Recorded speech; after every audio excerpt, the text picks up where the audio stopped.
হ্যাঁ, তুমি অনেক ভালো।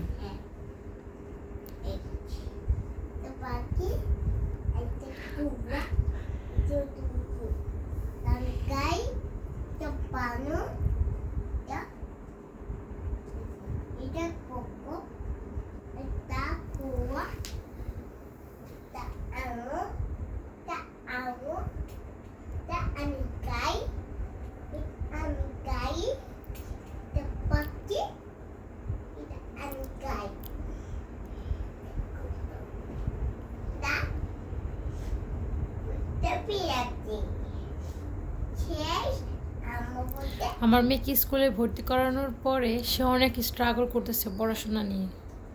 মাশাল্লাহ, আলহামদুলিল্লাহ। সবাইকে বলি আমার মেয়েকে কিন্তু স্কুলে ভর্তি করিয়ে দিয়েছে আজকে। এটার জন্য আসলে আমি অনেক খুশি, আলহামদুলিল্লাহ। আপনারা আমার মেয়ের জন্য কিন্তু অবশ্যই দোয়া করবেন। মাশাল্লাহ, ওর আগ্রহ আসলে আগ্রহ দেখে আমি অনেক হ্যাপি। ও বুঝতে পারছে যে ওকে স্কুলে ভর্তি করাইছে, আর দেখেন কি সুন্দর বই খাতা নিয়ে বসে বসে দোলনার মধ্যে পড়তেছে। বাচ্চাদের আসলে কৌতূহলের শেষ নেই, তাই না?